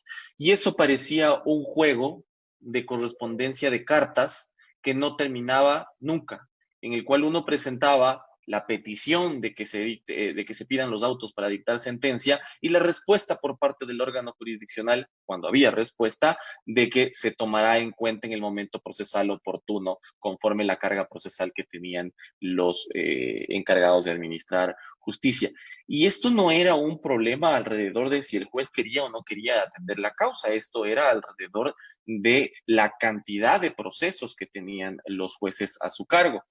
Un proceso contencioso administrativo podía durar alrededor de 10 años tranquilamente en la etapa en la cual se emitía la sentencia, y en materia tributaria, que ha sido uno de los aspectos en los que me he especializado y en el cual he tratado de encontrar el bastión de mi trabajo, podía demorar muchísimo más. Es más, yo siempre sabía molestar en la oficina en la cual trabajaba hasta hace unos años. Teníamos un proceso que cumplió sus 15 años. Le hicimos una fiesta rosada porque ya tenía 15 años y no teníamos una respuesta. Antes de la vigencia del COGEP, incluso teníamos procedimientos que se habían iniciado en sucres y se transformaron después a dólares y pasaron las cuantías a ser irrisorias. Eso nos daba una idea del problema en la demora de la administración de justicia que representaba el sistema escrito en las materias no penales. Como dijo la doctora Intriago, hacia allá iba la promesa del legislador, hacia allá iba la promesa de quienes publicaron el Código Orgánico General de Procesos, que también fue un proceso muy largo de debate alrededor de lo que correspondía a la emisión de esta norma y que contemplaba algunas consideraciones específicas precisamente en atención a esto que era la demora en la administración de justicia. Concuerdo con la doctora Intriago en que la demora es un tema que no solamente es propio de los ecuatorianos, sino que es propio de múltiples administraciones de justicia a nivel mundial. Lo que podríamos agregar ahí es que no puede ser el mal de muchos el consuelo de todos. Al final del día deberíamos ser capaces de encontrar dentro de este sistema oral un mecanismo por el cual las personas reciban justicia en un tiempo prudencial. Hay una frase que recibíamos en la facultad, de seguro la conocen todos ustedes, y es que justicia que tarda no es justicia. Y al final del día, esa agónica espera de quien espera una respuesta por parte del órgano de justicia debería ser un tiempo razonable y hacia allá deberían ir llevados los recursos del Estado. Entonces, pasando de esta etapa en la cual se encontraba vigente el sistema escrito a una etapa de un sistema oral, no propiamente oral, sino una combinación entre lo escrito y oral, puesto que múltiples actos dentro del proceso se tienen que reducir a escrito, los actos de proposición, por ejemplo, algunas etapas que yo tengo que escribirlas para que sean consideradas por el órgano jurisdiccional, pero de todas formas creo yo que hemos avanzado bastante, y hemos avanzado bastante porque el tiempo que me tomaba en recibir una sentencia del sistema escrito al sistema oral es diametralmente más corta, salvo algunos temas particulares como los que tocó el doctor Ulloa, que corresponden, por ejemplo, al tema contencioso administrativo, que entiendo es un tema que necesita una atención particular, y hacia allá veo yo que van las resoluciones adoptadas por el Consejo de la Judicatura, pasando una parte de los jueces de lo contencioso tributario a que atiendan los temas del contencioso administrativo. A manera de anécdota nada más, cuando yo presenté la primera demanda basados en el Código Orgánico General de Procesos en materia contencioso tributaria, recuerdo que la sentencia dictada por el Tribunal de lo Contencioso Tributario fue en alrededor de 7 meses. O sea, era una cosa, pero meteórica. Recuerdo que el cliente me dijo, ¿estás seguro, Jaime, que ya tenemos una sentencia por parte del tribunal en este caso? Y ese era el escenario en el cual nos desarrollábamos al inicio de la vigencia del Código Orgánico General de Procesos. Es más, los administradores de justicia y los secretarios se cuidaban muchísimo de cumplir los plazos que habían sido establecidos dentro del código en lo que se refiere a la convocatoria de audiencias preliminares, audiencias de juicio, audiencias únicas. Pero eventualmente ese sistema que parecía tan bueno en el tiempo en el que se emitían las respuestas por parte del órgano de justicia, tuvo un resquicio que a la fecha creo yo es un obstáculo muy fuerte: la limitación en la cantidad de recursos. Es sin duda, si nosotros quisiéramos tener un órgano administrador de justicia alrededor del sistema oral suficiente y capaz de emitir las sentencias en el tiempo que todos esperaríamos, necesitaríamos una cantidad de jueces mucho mayor a la que actualmente mantenemos. Y creo que es un tema humano. ¿Por qué? Porque muchas veces he visto en los tribunales que los jueces tienen que estar entre que atienden a la audiencia en la cual se les está exponiendo los argumentos y eventualmente despachar las causas, continuar en el despacho de las causas, lo cual rompe esa concentración que debe existir el momento en el que se le están exponiendo los argumentos. Otro tema que también me parece importante por parte del Consejo de la Judicatura, que es el órgano rector desde el punto de vista administrativo, es que no se presione a la administración de justicia desde el punto de vista cuantitativo, porque creo que es más importante el tema cualitativo. Es importante el tema cuantitativo en la medida que las sentencias que sean emitidas sean de calidad, que exista uniformidad alrededor de los criterios que son emitidos por parte de los jueces, porque de esta forma, quienes accedemos al órgano de administración de justicia, contamos con elementos suficientes para continuar dentro del proceso. La doctora Intriago y el doctor Ulloa han puesto sin duda algunos ejemplos clarísimos alrededor de diversos criterios. Recuerdo que cuando recién uno presentaba una demanda bajo el Código Orgánico General de Procesos, se mandaba a completar la demanda so pena de que sea archivada o no se la dé trámite, que se entienda como no presentada, y cuando recibía uno la providencia, simplemente se le ordenaba completar o aclarar, pero no me dices qué es lo que tenía que completar o qué es lo que tenía que aclarar. Y muchas veces se desechaba o muchas veces no se daba trámite a la demanda, pese a que yo aclaraba o completaba bajo mi leal saber y entender. Eso creo que ha sido corregido en una forma salomónica, si se puede decir de alguna forma, con las reformas que fueron introducidas en el Código Orgánico General de Procesos, en la cual el juzgador, una vez que se ha completado y se ha aclarado la demanda, no se puede archivar, pero adicionalmente se establece que el juzgador deberá en la providencia establecer con claridad qué es lo que se debe completar o qué es lo que se debe aclarar de la demanda. Otro tema que me parece anecdótico dentro del tema era cierta discrecionalidad que existía al inicio de la vigencia del Código Orgánico General de Procesos, porque no era lo mismo someterme a una audiencia en una judicatura ubicada en la ciudad de Quito que una judicatura ubicada en la ciudad de Portoviejo o en la ciudad de Cuenca o en la ciudad de Loja. Eso creo que se ha ido corrigiendo con el tiempo y creo que era un problema propio de la vigencia de un código que traía múltiples novedades y que muchas veces, si bien estaban contemplados los temas macros dentro de la norma, estos temas micro necesariamente iban a tener que ser solventados en el día a día.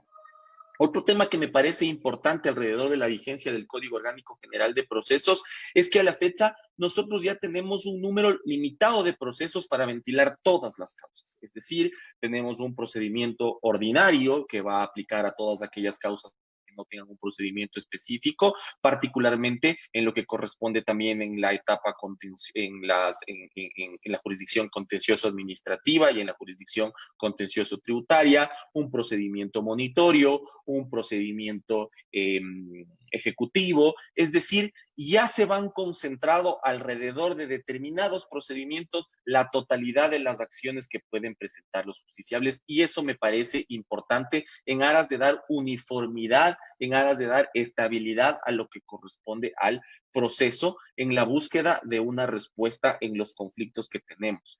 Cristian y el doctor Ulloa topaban un tema que me parece fundamental alrededor de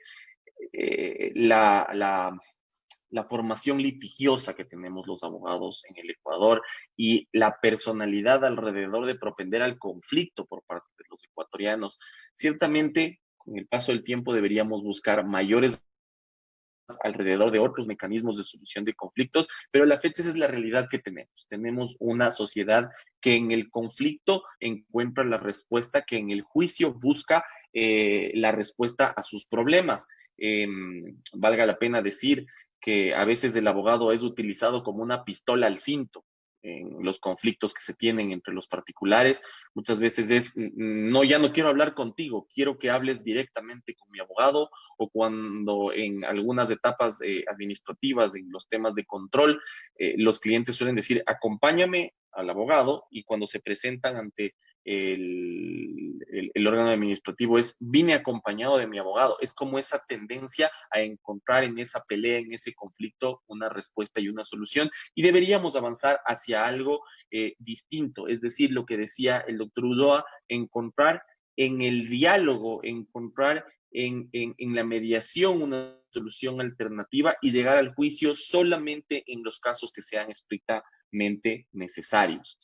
Dicho eso, también creo que es importante establecer algunas consideraciones respecto al cuello de botella que se genera muchas veces, al menos en la etapa contencioso tributaria o en lo que corresponde a la jurisdicción contencioso administrativa y en la jurisdicción contencioso tributaria, porque los distintos fallos que salen alrededor de los tribunales distritales a lo largo y ancho de la República, cuando se presenta un recurso de casación, se concentran en las salas especializadas de la Corte Nacional de Justicia, y son 3 jueces los que van a tener que dilucidar ese tipo de recursos alrededor de todas las sentencias que se dictan a nivel nacional. Otro problema que creo que también tenemos muchas veces los abogados es que queremos presentar todos los recursos, todos, más allá de lo que la norma me permita, más allá de lo que la norma o la técnica jurídica me exija, queremos presentar absolutamente todos, aunque no tengamos la razón. Es decir, yo he visto casos en los cuales los abogados presentan el recurso de casación como si fuese otra instancia, no con el objetivo de ese control que existe alrededor del procedimiento o alrededor del contenido de la sentencia, sino como una etapa nueva en la cual quieren llegar a discutir nuevamente lo que ya fue materia de controversia en la etapa anterior. Y eso corresponde también a un tema de formación por parte de las universidades, dando a entender la real naturaleza de los recursos, cuáles son los objetivos de esos recursos, precisamente para no generar esos cuellos de botella alrededor de encontrar ya una respuesta final, una respuesta definitiva. Otro tema que creo importante también mencionar como corrección en lo que corresponde al Código Orgánico General de Procesos que fue dictado en el 2015 y las reformas que fueron introducidas en el 2019, corresponden, por ejemplo, a la etapa de admisión en la etapa de casación. La etapa de admisión terminaba siendo muchas veces una etapa más bien de desechar la mayor cantidad de recursos sin que pasen a conocimiento del órgano jurisdiccional para resolver si existía o no los vicios improcedendo o los vicios injudicando en la etapa anterior del proceso. Muchas veces, recuerdo alguna vez que me reunía con algunos colegas abogados y decíamos, oye, no me admiten un solo recurso de casación. Entonces, corrían a ver un recurso que ya había sido admitido previamente y lo redactaban más o menos en la misma estructura, con la misma condición, con el mismo razonamiento aplicado al caso. ¿Y qué es lo que pasaba? La etapa de admisión le desechaba el recurso y decías, oye, pero si ya le admitieron a otra persona, ¿por qué no me están admitiendo a mí? Creo yo que hacia allá también deberían existir algunas correcciones y creo que las reformas introducidas son importantes en esta medida. Otro tema que también ha desnudado el Código Orgánico General de Procesos, y creo que es un tema más bien de forma que de fondo, es la necesidad de contar con abogados que tengan la capacidad de convencer al juzgador de que lo que le están exponiendo es realmente la verdad de los hechos. No estoy hablando de un abogado que sea gran orador, no estoy hablando del abogado que más grita, no estoy hablando del abogado que tenga más labia, sino del abogado que conozca del caso y sea capaz de transmitirle al juzgador cuáles son esos argumentos de forma verbal. Verbalizar lo que antes solamente se encontraba reducido a escrito. el papel aguanta todo. Creo que todos alguna vez hemos escuchado esa frase, y eso corresponde al proceso anterior, donde uno tenía la capacidad de poner en palabras lo que era incapaz de poner en las palabras ante una audiencia. Y esto creo que es importante. Pero el abuso de la capacidad de exposición está en el hecho de contemplar o de entender también la curva de atención que tenemos todos los seres humanos. El juzgador, si bien trata de tener la máxima atención alrededor de la persona que está exponiendo, va a llegar a un punto en el que lamentablemente la curva de atención se acabó. Y creo que esa es una destreza que los nuevos litigantes deben tener, en la medida de atraer suficientemente la atención del juzgador para exponer sus elementos de criterio. Y claro, también va alrededor de que los jueces tampoco se dejen sorprender alrededor de un gran expositor o alrededor de una pieza oratoria excelentemente dibujada, pero que no atienda la realidad de los hechos, y ahí se combina con lo que corresponde al tema de la práctica de la prueba, que creo que el doctor Ulloa la expuso de forma clara, viendo cuáles son esas debilidades, como por ejemplo el tema de leer completamente documentos en la audiencia de juicio para que eso se entienda como que se ha practicado la prueba, cuando en múltiples procesos, particularmente en el contencioso administrativo y en el contencioso tributario, los jueces tienen facultad y control de legalidad alrededor de esos actos, de esas actuaciones administrativas, para que independientemente de lo que expongan las partes, se revise que esos actos administrativos cumplan con todas las condiciones de validez conforme la Constitución y las normas aplicables. Yo no me quiero extender más porque creo que se ha dicho todo lo que había que decir, y más bien quiero dar paso, Cristian, a que sean las personas que se encuentran atendiendo el tema que planteen las diversas dudas que con seguridad existirán, para que las atiendan ciertamente la doctora Intriago y el doctor Ulloa, y en el caso de que yo pueda atender alguna, con muchísimo gusto. Esto, muchas gracias, Cristian. Muchísimas gracias, Jaime. Bueno, el doctor Ulloa, él tenía un compromiso, nos había indicado con anticipación, y él tuvo que retirarse posterior a su exposición. Pero aquí estamos con nuestros otros dos ponentes, la doctora Ana Intriago y el abogado Jaime Mejía. Como les había indicado en el chat, las preguntas serán receptadas por el chat para poder plantearlas a nuestros panelistas. De hecho, tengo una pregunta y un comentario. El comentario que viene de Carlos René Ferrín, que nos dice que para el ámbito tributario el COGEP ha representado hasta ahora una mejora sustancial. Antes de un juicio tributario, como decía Jaime, demoraba mucho. Nos dice que demoraba de 5 a 7 años, a veces hasta más, y con el COGEP toma de 9 a 12 meses en promedio. Al menos así es el de Guayaquil, o sea, al menos así es en Guayaquil. Además, la vigencia del COGEP condujo a casi el total despacho de las causas de los juicios descritos. Sí, bueno, en eso es lo que tanto la doctora como Jaime habían afirmado. Edgar también lo topó en su respectiva presentación. Nelson Gavilanes, en cambio, nos pregunta, y la dirige a la doctora Intriago: ¿qué se puede hacer con los deprecatorios respecto a la demora y el sigilo o prohibición de abordar al citador para brindarle las facilidades? Bueno, muchas gracias. Sí, justamente este es uno de los puntos débiles del COGEP, como yo expuse, que es la citación. Ciertamente, pues nosotros teníamos antes un departamento de citadores que, si bien presentaba algunas falencias, como seguramente quienes litigan deben recordarlo, efectivamente. Sin embargo, hoy por hoy el departamento de citación se encuentra terriblemente reducido.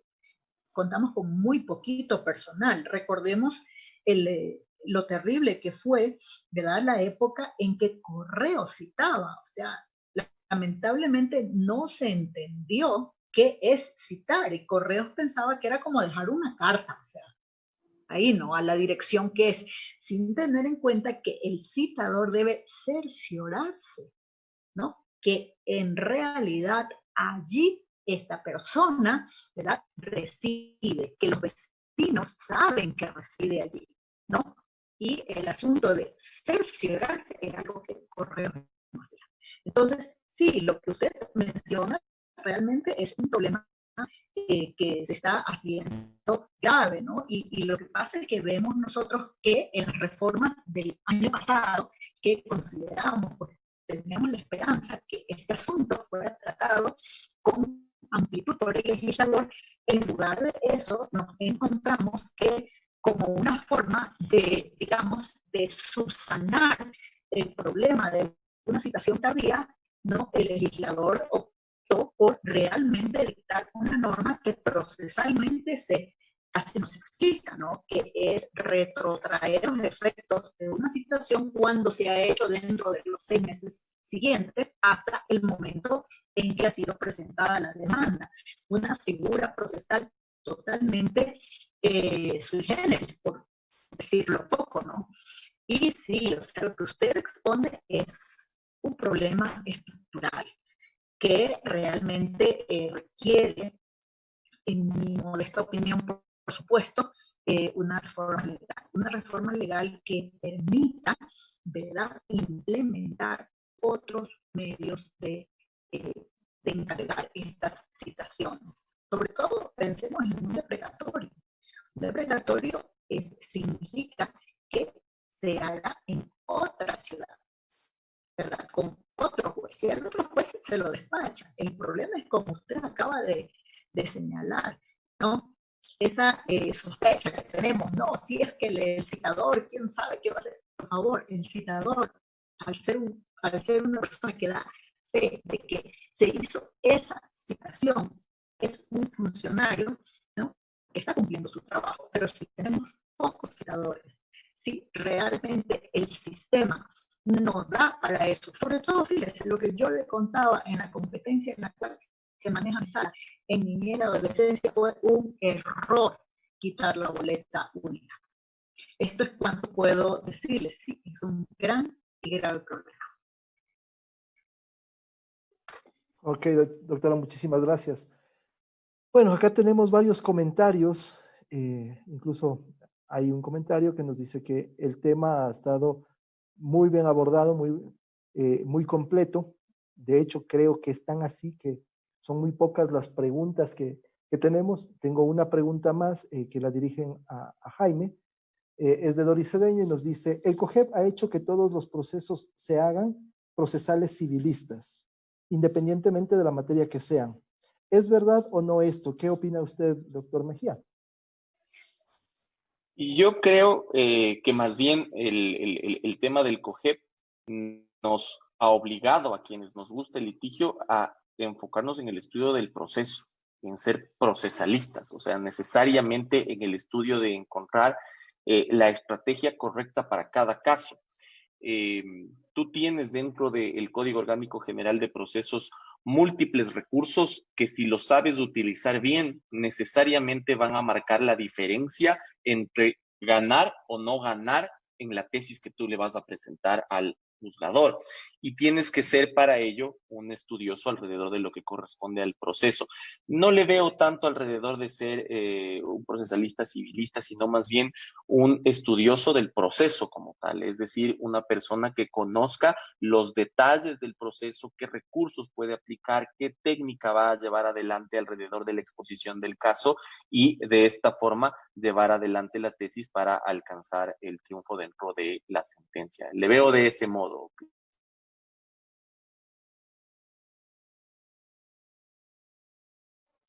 Estás okay. Apagado el micro. Ahora ya no. Bueno, no tenemos más preguntas, aunque aquí me hacen una aclaración. Ah, ok, ya tengo otra pregunta. Dice, para la doctora Intriago, ¿en qué aspectos debería modificarse el actual sistema de citaciones? El mismo que al momento impide que las causas avancen. Bueno, aquí para el problema de citaciones hay varias cosas, ¿no? Primero, pues, tener en cuenta que el procedimiento oral, los procedimientos orales sí exigen mayor número de jueces porque estamos, fíjense, estamos sobrepasados en nivel de litigiosidad. Y una pequeña cosa que para referirme a lo que dijo Edgar con respecto a la implementación de los medios de solución alternativa de conflictos. Les comento que al principio del COGEP ustedes podrán haber advertido que los jueces derivaban casi de oficio, hasta que finalmente los abogados en sus demandas ponían y solicito expresamente, manifiesto expresamente que no quiero someterme a ningún medio alternativo de resolución de conflictos, señor juez, así que no me derive y manden y señale la audiencia respectiva. Con esas cosas nos encontramos. Ciertamente se ha procurado, ¿cómo es? Un poco fortalecer el asunto de la conciliación, pero sí, somos de naturaleza litigiosa. Entonces, en vista de ello, el Departamento de Citaciones debería ser fortalecido. Debería ser fortalecido con un mayor número de citaciones, con la posibilidad, ¿verdad?, que las citaciones pudieran hacerse, no sé, de alguna forma, pues, digamos, más eficiente. Fíjense, en algunos lugares es común que se tomen fotografías del lugar a donde han ido a citar, o fotografías de la persona que recibe las boletas cuando se cita, pues, en el domicilio de la persona. Nos encontramos también con algunas cosas. Hay varias, sobre todo en cuestión, por ejemplo, en cuestión de, no solamente cuestión de familia, ¿no?, sino en muchas otras materias, que una persona tiene 2 o más domicilios y que lamentablemente el citador no especifica. Por ejemplo, le deja al guardia del condominio, ¿verdad? Y pues no sabemos si es que el guardia habrá colocado efectivamente esa boleta en la puerta de la habitación, tal como manifiesta el código, con lo cual, ¿a dónde nos vamos? Nos vamos a la nulidad. Pues sí, la reforma no es solamente, ¿no?, tiene que ver con el aspecto humano, sino incluso con la redacción de cómo debe citarse. Si nosotros nos damos cuenta, tal como está redactado, ¿no?, el artículo 53, me parece que es sobre las citaciones, nos lleva hacia atrás. Realmente no hay una gran innovación en este aspecto. Podríamos, por ejemplo, ser capaces de citar, por ejemplo, con las coordenadas, ¿no? Esto sería muy bueno. En fin, hace falta no solamente el número de citadores, sino, por ejemplo, en mi modesta opinión, vuelvo a decir, la boleta única, ¿no?, en cuestión de niñez y adolescencia, y la posibilidad, además, de implementar nuevas tecnologías en los procesos de citación, digamos, en el proceso de citación. Espero haber contestado a la pregunta. Por supuesto que sí, doctora. Bueno, acá tenemos a Patricio Pérez, que también nos habla sobre las citaciones y nos dice: cabe una reforma legal en varios cuerpos legales para hacer citaciones por medios electrónicos, considerando la actual situación del país y del mundo, de la que no sabemos cuánto dure. ¿Sería posible el tema de hacer citaciones electrónicas? Pero para eso él mismo nos dice que debería haber una reforma legal. Entonces, mientras tanto, mientras no exista una reforma legal, mientras la Asamblea no se pronuncia al respecto, pues las citaciones están establecidas en el COGEP. Ya para cerrar, quisiera darle paso ahora en orden inverso a cómo iniciamos, a Jaime, para que él nos dé sus impresiones finales, sus conclusiones, o si es que tuviera algún tema por reforzar. Jaime, dejo en ti la palabra. Muchas gracias, Cristian. La verdad es que más que reforzar, creo que es destacable este tipo de foros, porque solamente a partir de compartir experiencias propias, lo que ha compartido la doctora desde el punto de vista de la Administración de Justicia, lo que ha compartido el doctor Ulloa y mi persona alrededor de lo que significa el libre ejercicio, muestra en la realidad qué es lo que hace falta, hacia dónde deberíamos caminar, qué es lo que se debería mejorar, qué es lo que se debería atender, qué es lo que se debería corregir. Porque al final del día, quienes redactan las normas no necesariamente están en ese día a día del litigante, en ese día a día que tiene el administrador de justicia alrededor de la administración de los procesos, y quizás habrá muchos temas que tienen que ser aterrizados hacia esa realidad en alguna reforma puntual posterior al COGEP.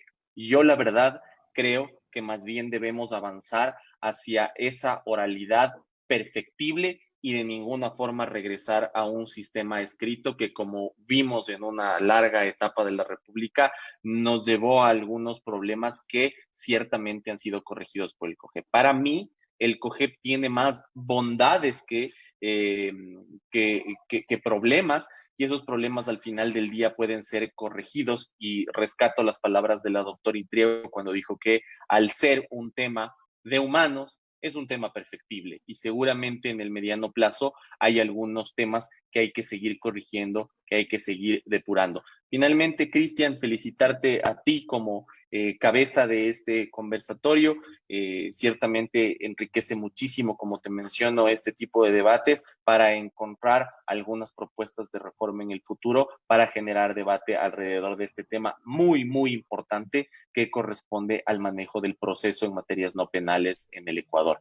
Nada más, Cristian. Muchísimas gracias, un gusto haber compartido con la doctora Intriago y contigo este foro. Ha sido muy enriquecedor de mi parte. Muchísimas gracias, Jaime. Doctora, su turno para sus impresiones finales. Bueno, pues reitero mi agradecimiento por la invitación a este foro. Ciertamente el compartir experiencias es lo que enriquece saberes, ¿no? El diálogo de saberes, como dijo alguna vez Paulo Freire, es el que hace posible, ¿no?, que aumente el conocimiento. Bien, efectivamente, la vuelta atrás ya no es posible. No es posible. Ahora, es verdad que hay que perfeccionar algunas cosas. Yo coincido totalmente, por ejemplo, con el asunto de la evacuación de la prueba documental. Fijémonos, ¿no? He oído absurdos como que solamente lo que se lee puede tomarse en cuenta y el resto no. Por favor, cuando estamos hablando de la indivisibilidad de la prueba documental, por favor, eso va en contra incluso de los principios. Pero sin embargo, pues curiosamente son los propios defensores, ¿no?, quienes yo he oído, se han enojado y han dicho que si no leen y que la otra parte deben pasarles. Justamente me estaba acordando de la experiencia que contó Edgar, que los hicieron pasearse, ¿no? Bueno, hay abogados que exigen eso, porque dicen que de ese modo es que se logra la contradicción. Incluso, pues me sorprendió cuando estuve participando en una simulación de audiencia y pues el docente les había dicho eso a los alumnos. Entonces me sorprendió, digo, pero es que, ¿cómo van a estarse paseando el documento? Se supone, ¿verdad?, que los documentos que son anunciados, usted ya tuvo la oportunidad de verlos, y los que son de acceso, inclusive con la nueva reforma, se supone que ya están a disposición, ¿verdad? Y por lo tanto, como usted bien como Edgar acaba de decir, realmente esa evacuación vuelve tediosa y larga la audiencia, y el tiempo es justo lo que menos tenemos en los procedimientos orales, ¿no? Sí, es verdad, o sea, el asunto es entender, ¿no?, cómo es que los procedimientos orales deben mejorarse, y entender que la justicia oral no es que todo es, ¿no?, como en la época del rey Salomón en el Ágora. No, señores, no estamos en ese tiempo. Vamos a un camino mejor, ¿verdad? Mejorando todas aquellas falencias. No podemos retroceder ya procesalmente. Ya vimos que sí, la experiencia da, en mi opinión, un saldo positivo. ¿qué es lo que toca hacer? Bueno, ir rellenando estas pequeñas dificultades, ir salvando los escollos, pero pues todos juntos, ¿no? Porque al fin, no nos olvidemos del gran paradigma del COGEP.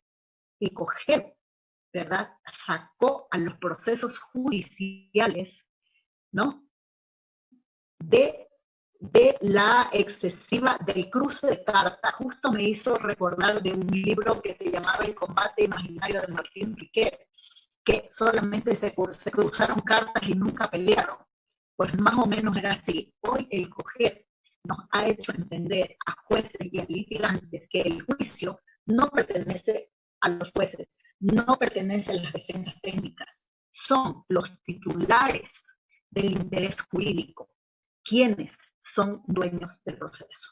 Es todo lo que puedo decir. Muchas gracias. Muchísimas gracias a usted, doctora. Muchas gracias a Jaime. Y bueno, y también gracias a Edgar Ulloa, que desafortunadamente tuvo que ausentarse en esta parte final. Creo que todo lo que se ha dicho acá es de gran valor para las personas que están aprendiendo, porque sé que estamos aquí con varios abogados nuevos, con varios estudiantes de Derecho. De las experiencias, como dice Jaime, se aprende mucho. Del cómo hemos vivido y cómo hemos aplicado la norma es cómo podemos enseñar y aprender más. Yo tuve la suerte, les comentaba a los panelistas en la previa, yo tuve la suerte de estar en primera fila en la creación del COGEP.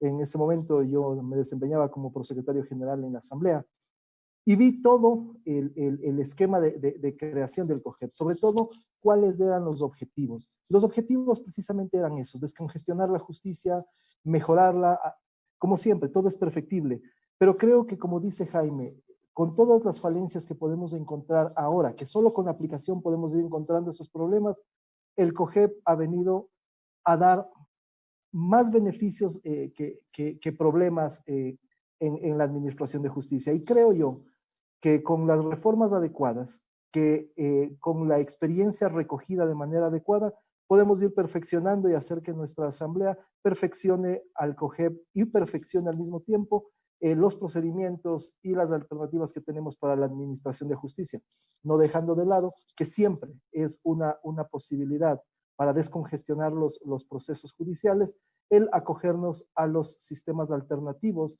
de solución de controversias, como son la mediación, la negociación directa, como decía Edgar. Sin más, y agradeciendo a todos los participantes, agradeciendo a nuestros ponentes y sobre todo agradeciendo a la Universidad de los Hemisferios, que es quien nos ha avalado y con quien hemos realizado este conversatorio, quiero despedirme esperando en una próxima oportunidad, y ojalá sea cercana, poder volver a conversar con ustedes sobre estos temas que, como dijimos en un principio, son muy amplios y que seguramente encontraremos otro tema del cual podamos conversar en muy poco tiempo. Muchísimas gracias, doctora. Muchísimas gracias, Jaime. Muchísimas gracias, Natalie, María Emilia, y muchas gracias a la Universidad de los Hemisferios. Espero verlos pronto. Hasta luego.